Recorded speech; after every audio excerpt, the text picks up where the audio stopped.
Hello everybody, welcome to another thrift store pickups video, and this morning was fantastic. Again, I only went to the Goldmine Goodwill, which when it's good, it is really good. The bargain bins are fantastic, it's really not that far away, and even the main room was good today.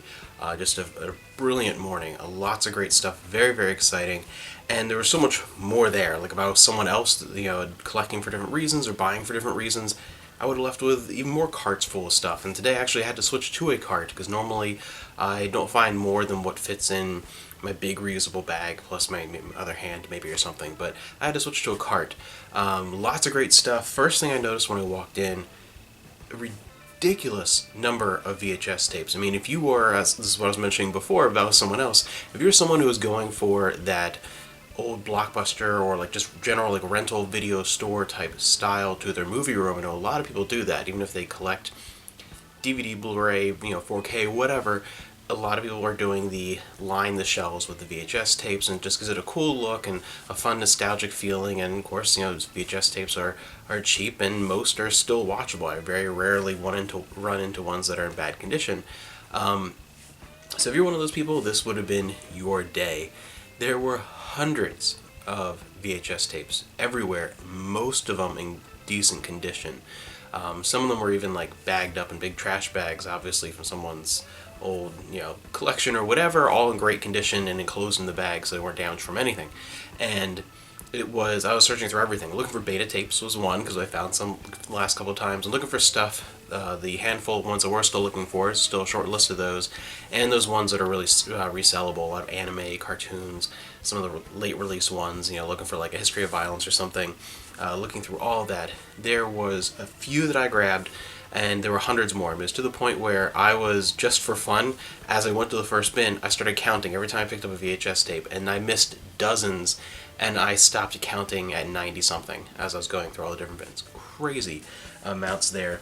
I picked up a handful for the store. There's mostly a lot of classic movies, too. Again, if you were collecting for VHS for that format, a lot of great movies from the 30s to the 50s was the heaviest that I saw. And then someone definitely had like a Hitchcock collection, because there was like just about every Hitchcock movie ever. And then a bunch of the real common family movies or mainstream like dramas, action movies and things from the 80s and 90s. There's a lot of that. Good variety of stuff. I grabbed one thing for the store that's going to end up being a lot. Some Scooby-Doo. And VHS, they depends what they are, but you get them super cheap, and they take a little bit more time to list, because obviously I have to put them in and make sure they're in good working order and there's not tons of color fading or whatever. But that's also fun too. So they take a little bit longer to list sometimes than some other formats, but that's part of the fun too, is checking them out. I found those, and then a special edition of North by Northwest, which is interesting. I have to put it in and check it out, because the tape on the inside is a screener copy. So I'm going to have to check that out and see what the story is with that one. Pretty cool. It could be a screener copy of when the special edition came out, or just general for North by Northwest. We will see what that is.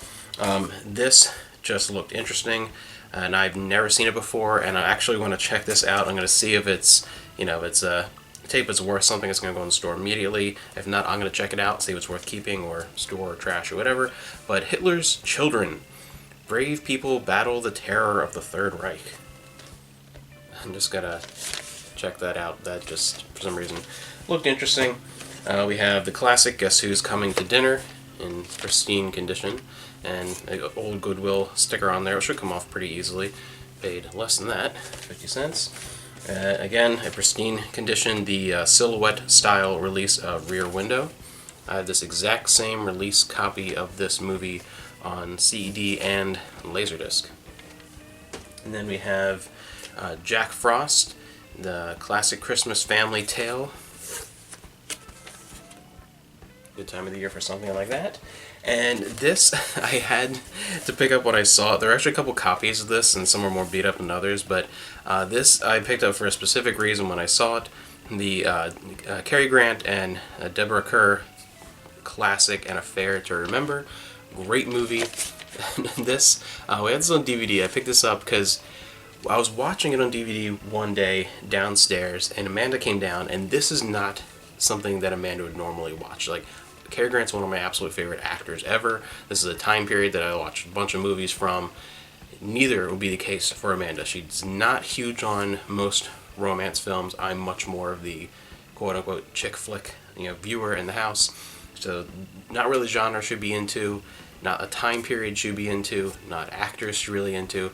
Not really her thing. It's one of those things that I can assume she's never seen before, and she had never seen before. But she walked downstairs and kind of looked at the screen and watched for like a minute or two, and then she sat down next to me and proceeded to tell me, I'd seen it before, so it was okay, the plot of the rest of the movie, like scene for scene, even some of the dialogue perfectly. I'm just looking at her like it was this crazy psychic moment, like what magical spell is this? I know you've not seen this movie, and she hadn't. And it was this crazy experience for her too, because she'd never seen the movie, never even heard of it before, but she used to do a lot of editing for people's fan fiction back in the day, with dial-up internet, and during those days, the early days of a lot of online fan fiction, she used to be really in good connections with a lot of people who were like English as a second language, writing fan fiction in English and doing editing for them and that kind of stuff. And apparently someone had, I forget what the fan fiction was for, but they had literally, scene for scene, had to have been either had a copy of the script or sitting there watching the movie or whatever. The entire movie, in A Fair to Remember, just changed them with characters from some franchise. I don't remember what it was, but exactly every scene exactly the same, dialogue, everything. And she was sitting there. I'm like, how do you know the plot of this movie? I know you've never seen it. She's like, well, I helped write this movie. I'm like, what are you talking about? And it was a mind-blowing experience because this was like gotta be like 15 plus years ago at least, and had never known in that entire time, a decade and a half or more, that they had ripped off a movie. Because she remembers reading and being like, wow, this is actually really good. You should try and get this published. And the person's like, no, whatever. And she was convinced that like this person was a budding writer and had great storytelling, because like it's a beautiful story, it made me cry, and it was just really funny. So when I saw it, I had to pick that up, because she never knew all those years later that the person had just plagiarized a famous movie, and it was like just a funny experience. So grab that. The other big thing in there was we saw a lot of kids books on our store, like very, very frequently. That's one of our bread and butter things, selling movies and kids books to young adult books. We saw lots of other stuff, but those are the things that something of that goes out basically every day. One of the series that sells really well is the Magic Treehouse. Magic Treehouse and Goosebumps are definitely like the favorite ones to look out for. And there was a stack of Magic Treehouse. Close to 30 Magic Treehouse books. Tons of them. One hardcover and the rest of the regular paperback, but a giant stack, all in fantastic condition, because they were, again, I don't know where these came from, whatever. There were a bunch of kids' books, and there were a bunch of big black trash bags that also had kids' books inside. And I opened up the one, and it was just an entire bag full of Magic Treehouse books.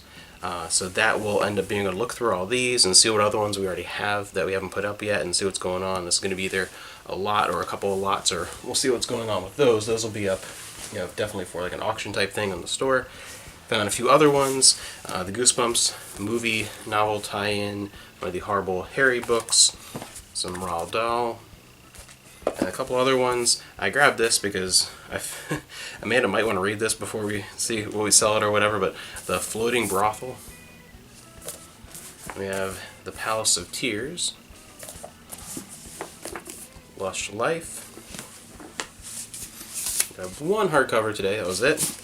And then How the Grinch Stole Christmas, Dr. Seuss, a classic, good time of year for that type of thing to go up on the store. So that was the bargain room. I left happy. Had to get a cart just because the amount of Magic Treehouse books, I wasn't fitting in my bag, and I had all this other stuff. So that was already good, but that wasn't the end of it, because then I had to wait a little while for the main room to open at 9 o'clock. Went next door, went there, and I made out probably better in the main room, just as good if not better. And no matter how you look at it, it is great for a personal reason, for the eBay store, whatever. Before we get into that big mess, there were a couple other things I found that were also good. The discs are in perfect condition with this, and stickers peeling off, so this is going to be a great sell here. Crusade, the complete series from the Curious Babylon 5. This didn't last very long, and I know some people liked it. I wasn't super into it. I understood why it didn't really last too long after Babylon 5, but it's okay, but that'll go up in the store. One thing for me, I found one season that I was looking for Columbo, the complete second season, Columbo, on DVD. So 1, 2, and 4 right now. Grab that. Now, the big thing. The thing that, again, this is weird because I never have a cart in the main room, ever. There's never as much as compared to the bins. I had to run out and grab a cart because sitting on the bookshelf were a huge collection, all in like new condition. I'm going to take a lot of time taking Goodwill stickers off things, and hopefully they all come off very nicely. But 31 Star Trek The Next Generation paperback books.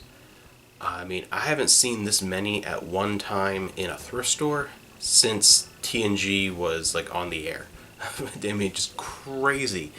I couldn't believe my eyes. I'd run over and grab a cart and just like I'm dumping them all in, and like, so we're going to go through them right now, and this is going to take a long time, getting all the stickers off, whatever, and then we have to go through and see, well, what ones don't we have in our collection, because it's Star Trek. That is, the most important thing to me as far as, fictional universe, anything. If everything else disappeared and all that was left was Star Trek, I could still find happiness in that.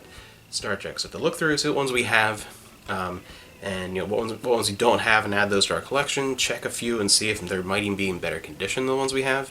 So do a switch out for that and upgrade, and then everything else is going to end up on the store, and a lot of them are going to be for the store, because looking through, there's a lot that I know we already have here. So it's going to be crazy. It's going to be a great deal. And then on top of that too, with the Star Trek books, there's something else Star Trek shoved in there. I guess I thought it was a book, whatever, but Star Trek The Next Generation Season 3 on DVD, and this is the newer DVD release. The ones that I'm really excited to get are the big, older, the big silver ones. But this is cool too, because this is the series that we do want 2 sets for. So this is the newer release, Season 3 on DVD. Great, that was fantastic. Now let's take a look at all the Star Trek books.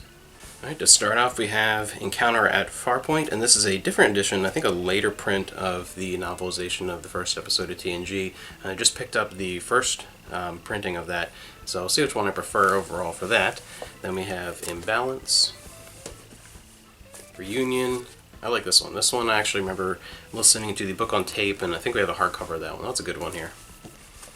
Grounded, The Eyes of the Beholders, Strike Zone, Blaze of Glory, Spartacus, Vendetta, the giant novel. That's a pretty common one there. Here There Be Dragons, The Return, part of the Shatnerverse version of what happened after Generations. So The Return, then Avenger is the next one. Federation. Any of these ones by J&G is definitely a good bet to grab. Masks, The Captain's Honor, The Devil's Heart, Q and Law, that was a pretty funny one. Dark Mirror, The Romulan Prize, The Children of Hamelin, Boogeymen, Metamorphosis, the first giant novel, Survivors, Q Squared, Imzadi, The Last Stand, Ghost Ship, Peacekeepers, Power Hungry, Rogue Saucer, A Call to Darkness, and last one is Debtor's Planet. So that is a huge stack of TNG novels. I cannot believe it. I couldn't believe my eyes when I saw it, and it's still just amazing. So I left with a ridiculous number of paperback books today. This is going to be a lot to go through over the weekend. Thankfully it's the weekend, so I can actually go ahead and do that. Thank you for joining me. This was a crazy pickups video. I'm very, very excited, and I will see you over the course of the weekend, hopefully, in some other videos. There's definitely a lot of stuff still on the plate to come out, including a look at a really, really ridiculous Japanese movie that I've been on the lookout for quite a while and just haven't run into. Ended up just grabbing it online eventually, and yeah, pretty goofy good time.